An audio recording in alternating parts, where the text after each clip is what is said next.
Welcome back, guys. Gandhi just morphed into a good-looking man with long hair. Bravo's up in the booth. Right. How you doing, buddy? Good, man. Got up early this morning because I wanted to sit here right with you, man. Well, I'm glad you're here because we have an epic matchup to talk about. Carbon facing off against a team that comes out of the open bracket, stops straight ripping, and now puts up a good fight in game number 1. Game 2, they fell apart after 30 kills, as you saw there. Yep. But I think we're going to see them rebound right now as we head into game number 3, capture the flag on Element.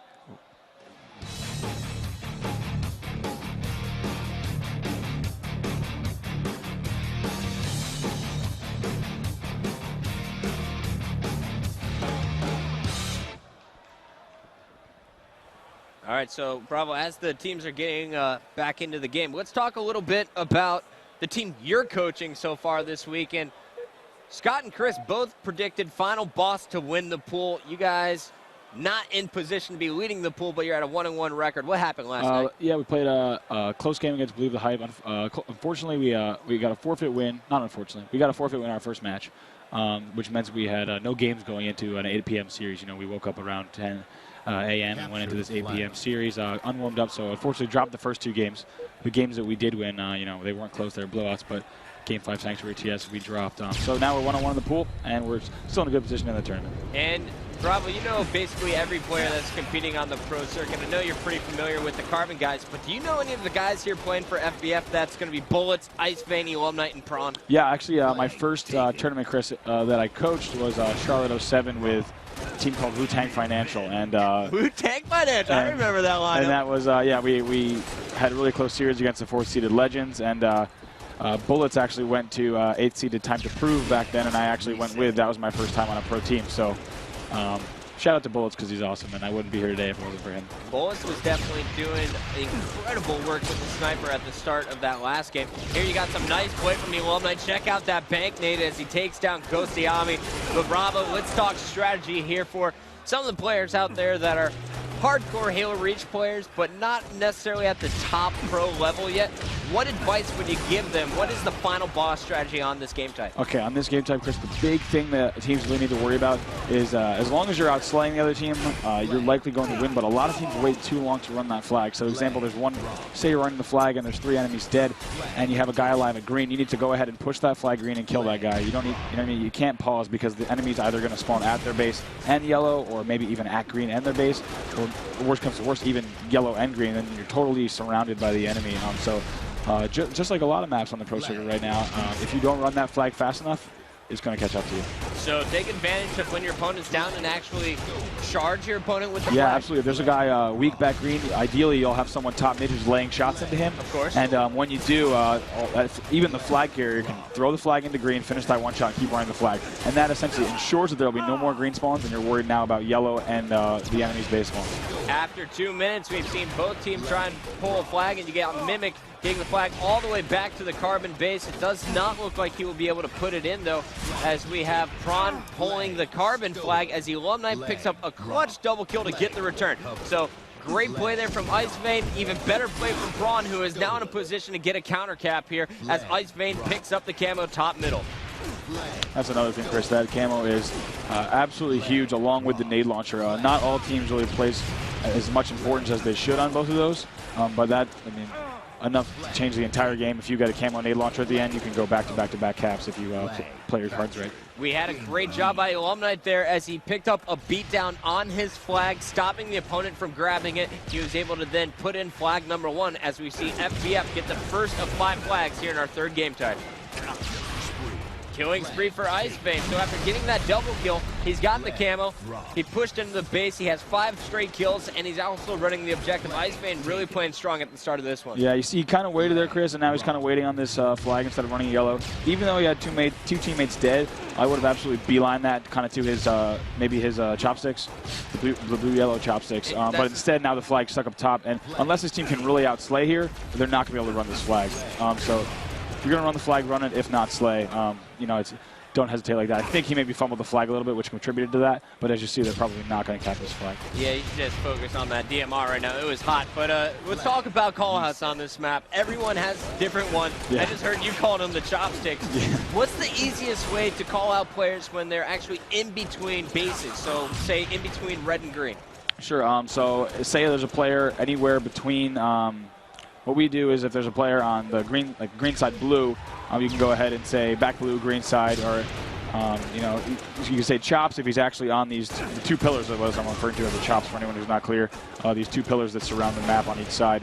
But you want to be very loose with callouts on this map, Chris. It's a lot like Warlock of Halo 2, Wizard of Halo 1, etc.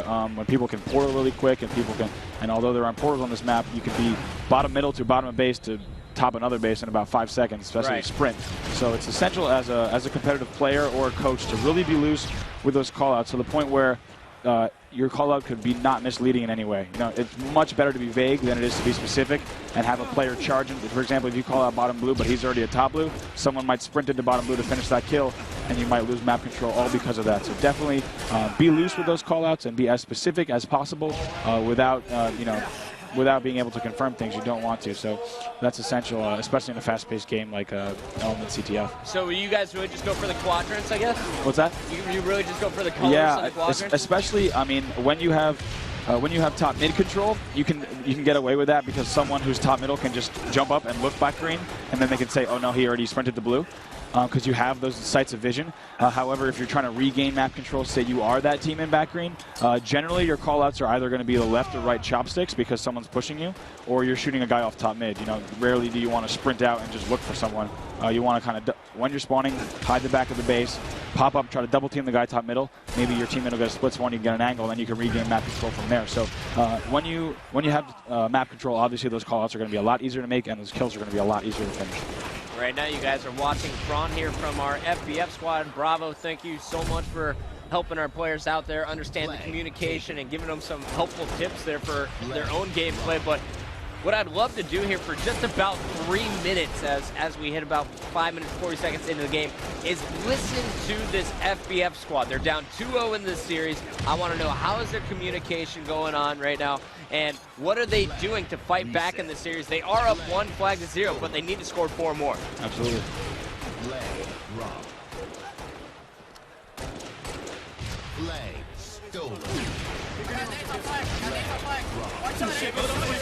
Shots, top middle. Top middle. Challenge me, guys. Thugger still. Thugger is low still. Thugger is low still. I got Thugger. I'm going right now. Where's the last guy? Camo's 38. Yellow corner. Anarchy's low shield in the corner. Flag yellow. Two yellow corner. Low shield. Two top yellow. One shot. Anarchy's one shot. Anarchy's absolute. I got one shot. Going red wall. Red wall to top middle. He's top middle, weak. His shields are coming back. They're going off flag. Top middle. Thuggish is top middle right now. We gotta get him off top mid. Gotta get flag shots. Matter flag. Take it flag. To you, Lance. I'm hitting. Nice. Two down. Max at green. Let's go. Nice. Play. Yellow behind you. Take control, let's go. Coming in on flag right now. He's on our flag right now. Ice Man's 3 shots deep. Watch our flag. Hey, yellow right now. Bottom yellow. Weak. Yellow on that. Two died. Shot. Let's go. I'm front yellow. Prawn. Going top mid, hurt. Absolutely top mid. Yellow plat hurt. Bullets. And behind me. Going top mid. I got shots on Ice Man. I'm pushing their flag. Watch green. Where's the alumni? Green. Zach Green. No, he's on their flag. Contact green. Launching 5 seconds. Nice. 2 dead. One shot nice shit. One shot the green sticks, boys. One shot the green sticks, boys. High shields now. One shot green. Spawn green. 3 guys alive. Spawn green. They're green sticks again, guys. Anybody listening to me? They're green sticks. Wait, alumni. Take it. All right, so Bravo, we're coming back in here, and after that listen-in session, you see the scoreboard shows that Carbon really turned things on. They're up 2-1, and you could tell the difference when listening in with the FBF squad to listening in with this Carbon squad. The intensity is definitely much stronger from our red team. Oh, yeah, absolutely. And also, Chris, you can really tell that there's some veterans that are sitting across from this NBG squad. Just the way they were calling out when they were pulling a flag, you heard Mimic saying, where is alumni? Where's alumni? Just asking his team where that last guy is, and they picked him off. Ghost jumped in. You saw he got a nice 2 kills to pull the flag there, and they're able to run it. So to know they're focusing on priorities, Chris, and to be, you know, also, like you said, the intensity there is what's going to make sure that they finish those kills and run those flags. Is there one player that stands out to you over on that red team? I'd say, based off of what we've seen so far this game, Ghost Ayami and how he's playing, especially with Mimic communication, I think he's really fueling off of Mimic intensity. I actually coached Mimic back in Halo 2 on FBI Icon for a while, and you know, actually to a few top 6 finishes, which was quite respectable in Halo 2, and his intensity is, it's good to see it's still right where it was a few years ago. We got IceFang going up against Ghostyami in a bit of a one-on-one action. Ghostyami knows he doesn't need to finish that kill. Instead, trying to help out his teammate. Spotted Elamnite running top middle. Elamnite jumps back out. And it looks like Ghost is just going to kind of hold down this top position here. Kind of baiting the flag, just being the anchor for his team. And in that first game, he dropped 13 kills. Ghostyami is not necessarily a finisher, but he is always in the action, Bravo. Absolutely, yeah. You see, right here he's doing a really nice job of, he was just trying to support that flag run. But unfortunately, it looks like the blue team there got split spawns to the right of his base, and unfortunately he chose the wrong way to push out. But as you see, they still have map control, so it's not a problem. So Ghost absolutely knows where to be, and if his team is unable to convert a flag cap, they still have map control like this, which is essential. Right now you got Captain Anarchy grabbing that grenade launcher. His position top middle. Meanwhile, Thuggish Killa will be running in this third flag here for Carbon, and Thuggish is going to put it in. So now 3-1. Carbon just 2 flags away, from sweeping the series against FBF, the team that took down Straight Rippin' just a few minutes ago. Yeah, and now with this two flag cushion, Chris, what Carbon can continue to do is really just hold that map control. And if they start to lose map control, they can wait in their base and push out and know they even have 1 flag cushion to regain map control. So that's huge, and look for them to take advantage as they kind of start really outslaying this NBG FBF squad. Have you guys gotten a chance to play against this Carbon lineup at all? I don't think we've had any chances to play them, but I actually watched them play yesterday also when I believe they were on main stage again yesterday. Got a chance to watch those matches. No, excuse me, on Feature Station when they played Straight Rippin'. So I got a chance to see them on played Straight Rippin' as well. And so overall I'm impressed. You know, they have some big names that have been playing throughout both Halo 2 and Halo 3, and it's good to see them, you know, taking the game seriously and really coming in this tournament well practiced, it looks like. Great positioning there. Captain Anarchy backing up, forcing the Alumni to run into 2 players, and now Anarchy runs in flag number 4, not even getting shot at while he puts that one in.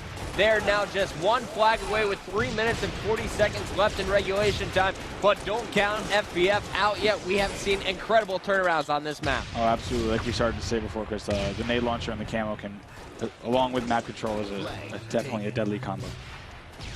Anarchy coming up on the flank from underneath green. IceFang doesn't stand a chance. He'll be cleaned up. Anarchy landing a melee, going for a second one, dipping out, not even looking to fight his opponent, just gets out. I believe that was Thuggish Killa who's going to clean that one up, and now Thuggish is going to push in for the flag as Anarchy is going to be able to maintain control of this green base. You see a big thing right now, Chris, Carbon really just controlling the pace of the game. You know, they get time in control, they drop the flag, they shoot, and the ability to know and communicate how to drop the flag and when is so huge. I mean, if teams can really just break that down, it's almost impossible to stop a flag cap if they drop the flag and all 4 of them are shooting. So really nice job here from Carbon. We had Prawn and IceFang both with no shields top middle after some nice shots from Thuggish Killa. The flag is down top middle here for FBF. That one is not going anywhere as it returns back to the Carbon base. And now it looks like we have Thuggish Killa, pushing in to the base once again, not going for the flagpole here. Instead, he decides that he's just going to make his way top middle. Yeah, tried to steal that camo, but looks like he didn't get a good angle on it. So, yep, looks like IceFang has to go ahead and pick that up. Bullets has the grenade launcher, and IceFang has the camo. So we do have an opportunity to see some big plays here out of FBF. Tron trying to run that flag to the middle. Slight flag fumble there on the ramp. They need to get 3 down at least as the Alumni picks up a killing spree. So the DMRs are heating up. Things are looking good towards the end of the game, but they're running out of time with just 2 minutes left. Bravo, at this point in the game, down by 3 flags, is there anything you can do? I mean, right there, they had a really nice play. They almost capped, as you see, Alumni just getting the pull. They still might cap this flag, but you need to just start playing disciplined Halo, which is what I always tell my guys in the last few minutes of a match, that it's always possible, but you have to just have the mindset that you can win the game, and that's exactly where it starts from. Is you have to know you can win the game. Go ahead and do it. See that double kill from the Alumni, finished by double kill by Iceman. They get the flag cap, but they need 2 more, at least 1, and then a 4th flag out as we hit the 15-minute mark. And what's also really difficult, Chris, is a lot of teams right now would just be sprinting for flag touches to try to get that flag out of the base, but you just got to set up top mid, and it's entirely possible within 1 minute to run 2 flags. But you just got to really get map control and play with discipline.